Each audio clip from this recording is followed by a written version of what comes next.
Section 1. You will hear a university administrator telling a group of new students about the central campus buildings and the facilities they provide. First, you have some time to look at questions 1 to 6.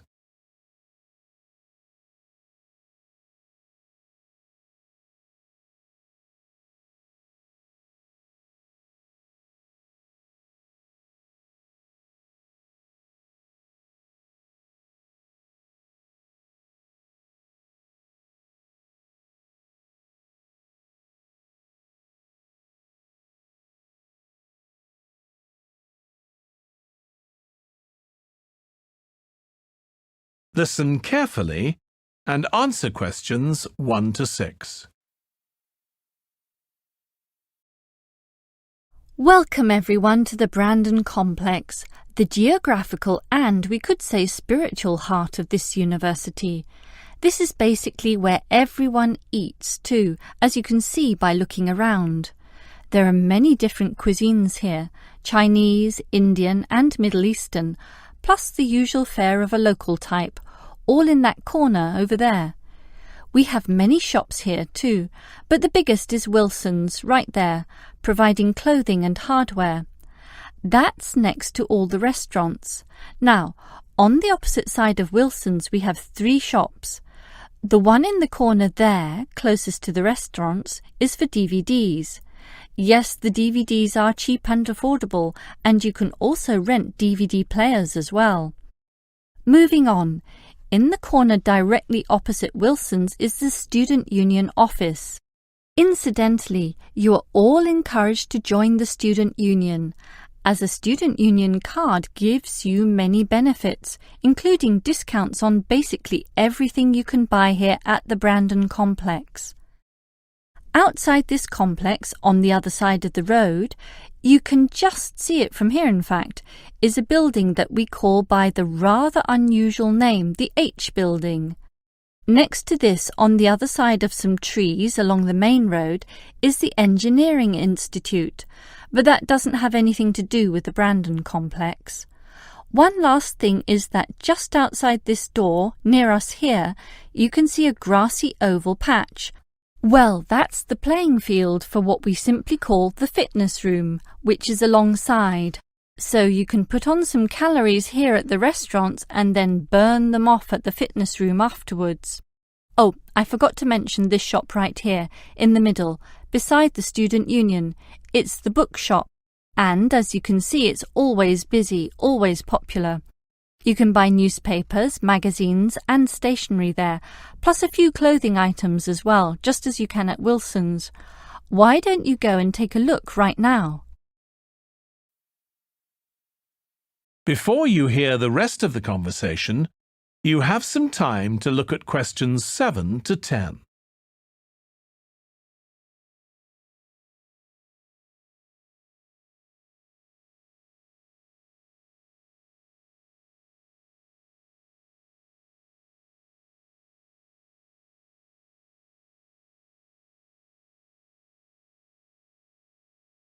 Now listen and answer questions 7 to 10. During your stay here, you might want to know what there is to do. Let's turn to the plan so I can familiarize you with the layout of the park.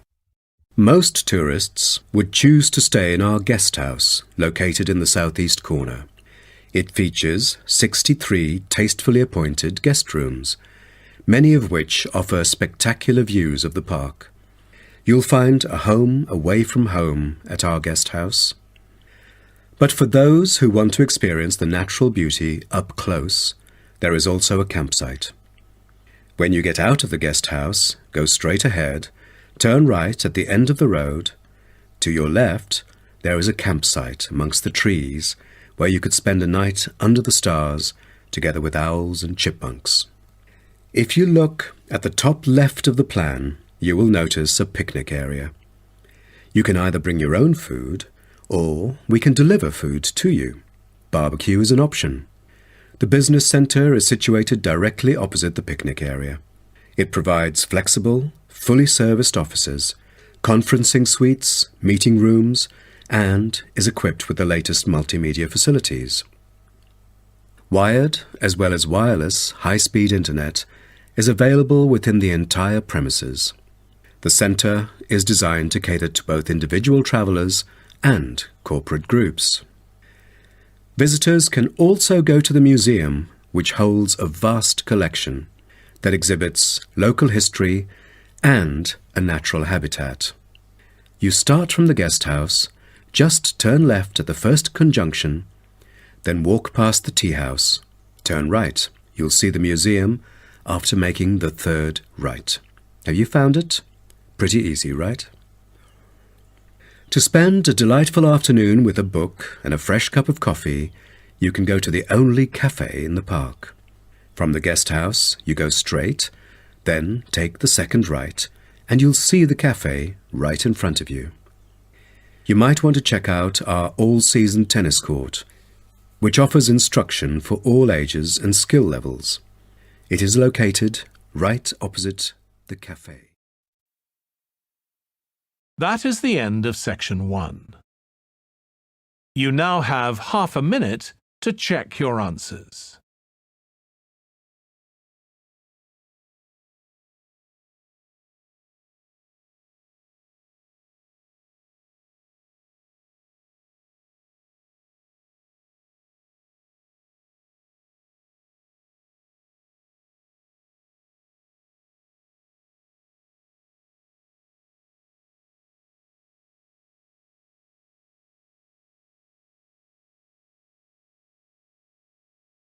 Now turn to section 2.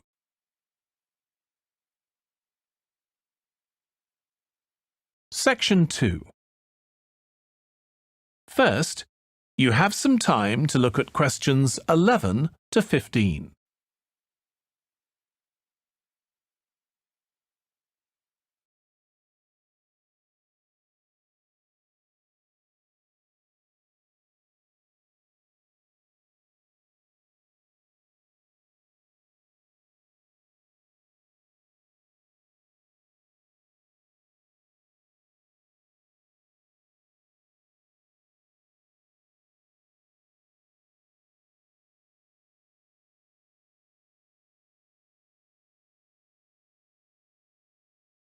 Now listen carefully and answer questions 11 to 15. Now, let's start by seeing where you can go. As you can see on our map in the brochure I've given you, we are here at the reception block.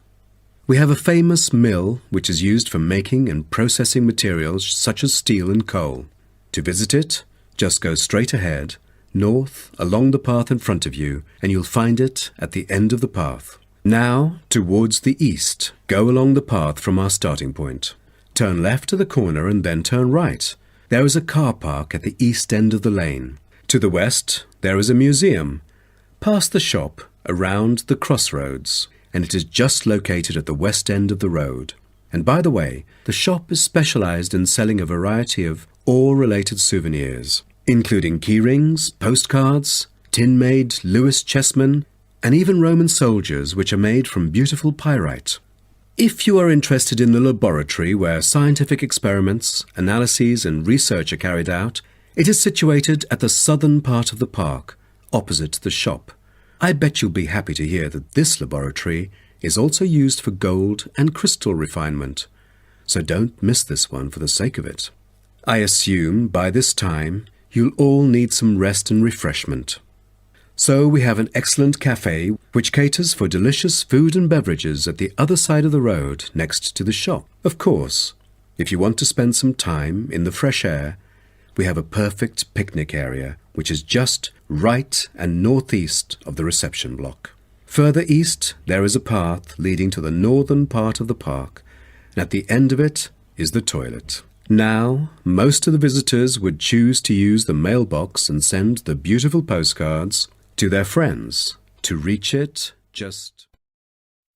Before you hear the rest of the talk, you have some time to look at questions 16 to 20.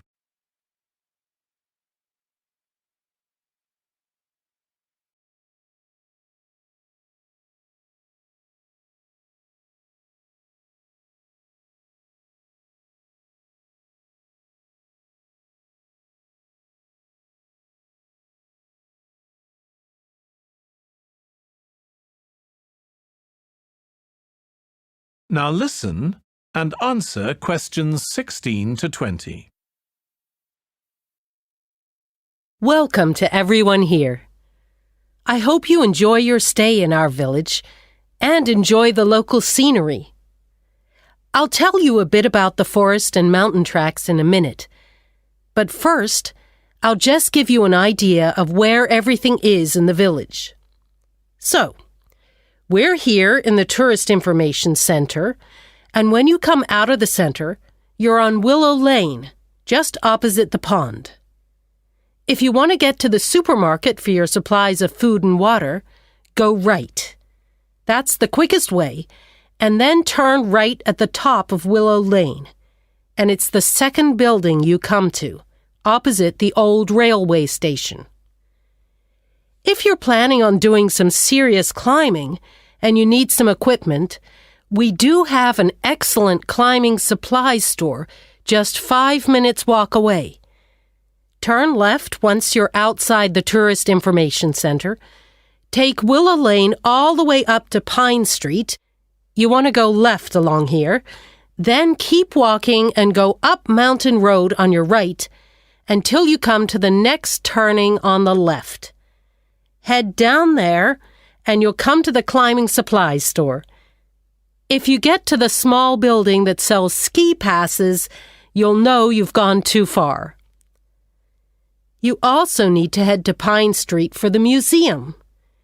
It's small, but well worth a visit if you're interested in the history of the village and the old gold mining industry. So, when you reach Pine Street from here, you'll see the old railway line on the other side of the road. Turn left into Pine Street and keep going until you come to Mountain Road. And just past here, the museum will be on your left, just behind the railway line. Don't worry about crossing over the tracks. The train stopped running through here in 1985.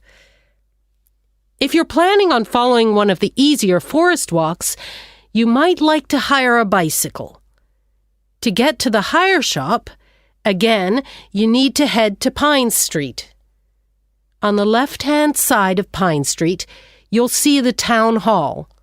Go down the little road that you come to just before it, and you'll find the bike hire shop just behind the hall.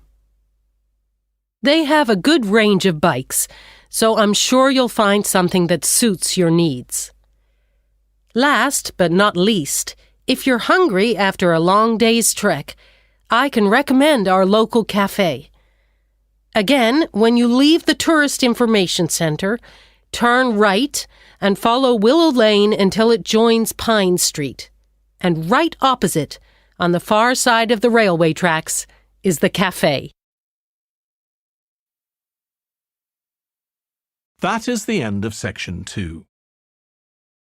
You now have half a minute to check your answers.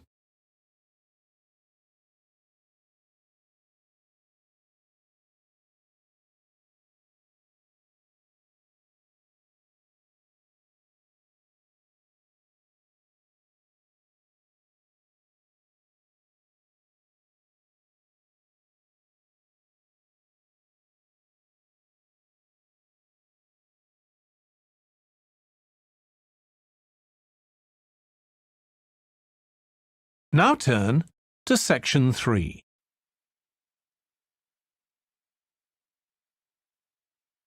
Section 3.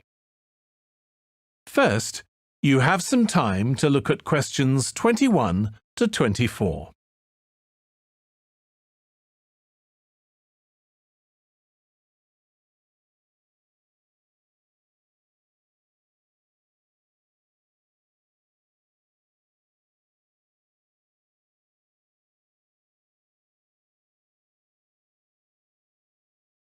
Now listen carefully and answer questions 21 to 24. Now, let me just tell you a bit about what you can see in the sculpture park. If you look at your map, you'll see the visitor centre, where we are now, at the bottom, just by the entrance. Since we only have an hour, you might not be able to get right around the park, but you can choose to visit some of the highlights. You might like to take a look at the Joe Tremaine sculptures, which are displayed on this side of the upper lake, just behind the Education Centre and near the bridge. They're really impressive, but please remember not to let your children climb on them. One of our most popular exhibitions is the Giorgio Catalucci bird sculptures. They're just across the bridge on the north side of the lower lake. I love the way they're scattered around in the long grass beside the lake, looking as if they're just about to take to their wings. You could also go to the garden gallery. It's on this side of the upper lake. From the visitor centre, you go to the education centre, then keep on along the path and you'll see it on your right.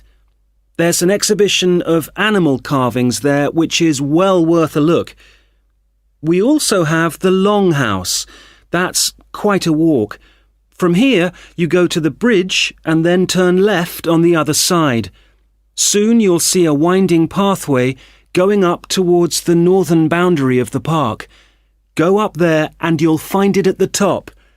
They have some abstract metal sculptures that are well worth seeing if you have time. OK, well, now, if you...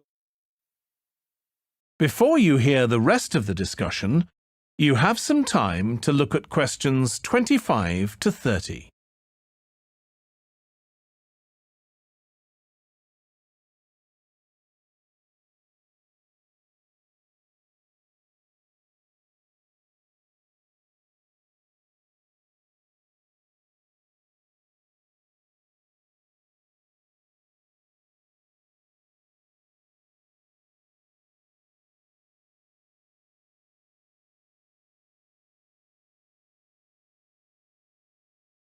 Now listen and answer questions 25 to 30.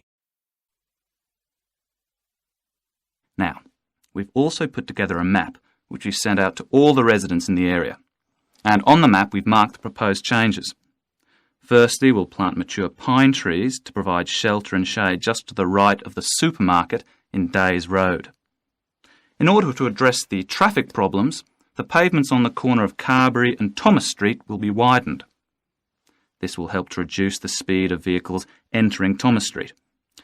We think it's very important to separate the local residential streets from the main road, so the roadway at the entrance to Thomas Street from Days Road will be painted red. This should mark it more clearly and act as a signal for traffic to slow down. One way of making sure that the pedestrians are safe is to increase signage at the intersections. A Keep Clear sign will be erected at the junction of Evelyn Street and Hill Street to enable traffic to exit at all times. Something we're planning to do to help control the flow of traffic in the area is to install traffic lights halfway down Hill Street where it crosses Days Road. Now, we haven't only thought about the cars and traffic, of course. There's also something for the children. We're going to get school children in the area to research a local story, the life of a local sports hero, perhaps. And an artist will incorporate that story into paintings on the wall of a building on the other side of Hill Street from the supermarket. And finally, we've agreed to build a new children's playground, which will be at the other end of Hill Street, close to the intersection with Carberry Street. Wonderful. Now, what's the next stage? Well, the final plan will... That is the end of section 3. You now have half a minute to check your answers.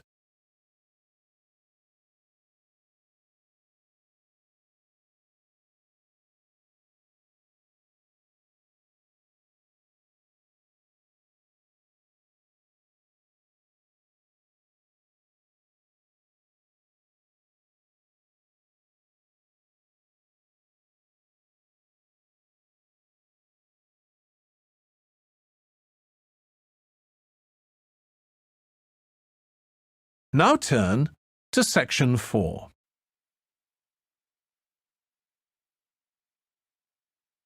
Section 4. First, you have some time to look at questions 31 to 40.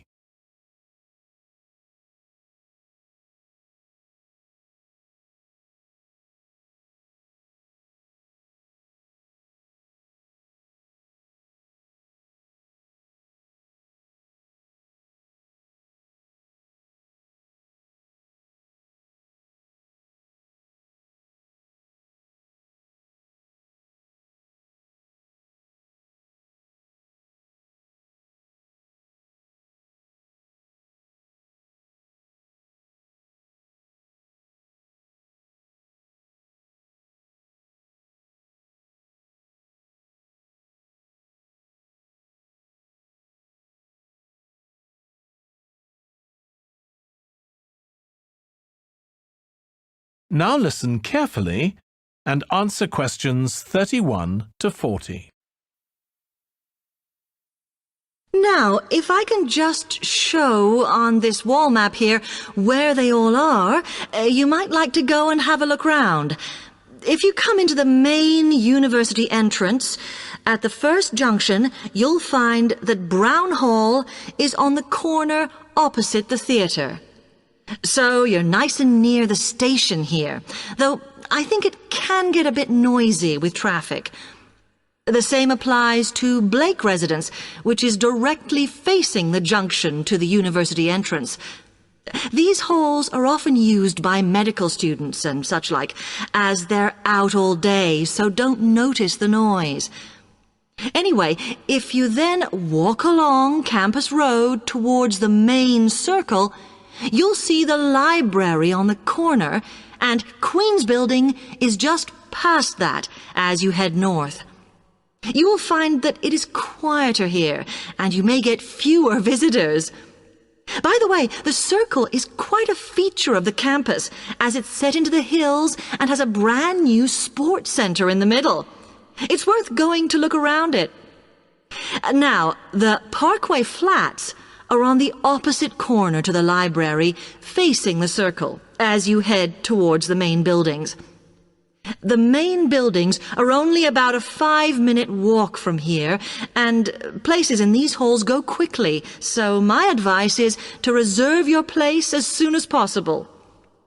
Then Temple Rise is inside the circle, next to the sports center, but further from the main university buildings. Now, if you'd like to go off and physically look...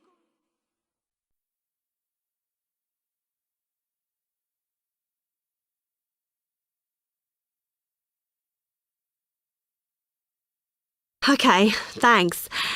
How can I get from here to Hackney then? Right, well, you can choose. We're here at the information office, OK?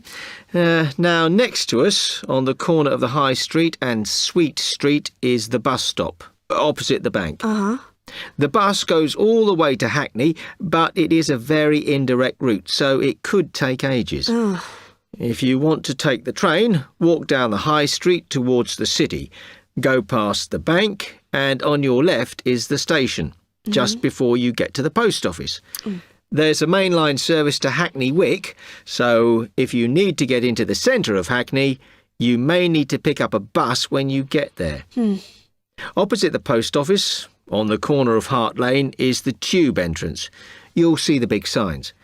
That's probably the best way to get there, though you may have to change. It's probably best if you go and get a travel card first. Oh. To get to the ticket office, you go out of here onto the High Street. Then turn into South Street, and the ticket office is on your right opposite the cinema. Of course, you may decide it's quicker to take a taxi. But it's a long way, so I think it'll be very expensive. If you do want to get a cab, then the rank is outside here, just opposite the office.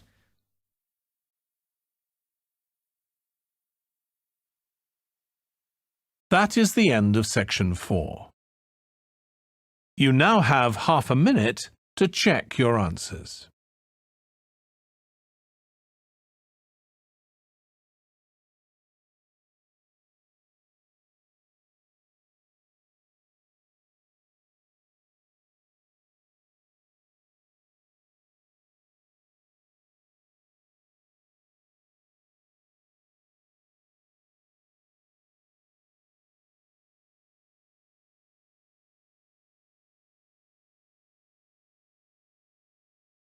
That is the end of the listening test. In the IELTS test, you would now have 10 minutes to transfer your answers to the answer sheet.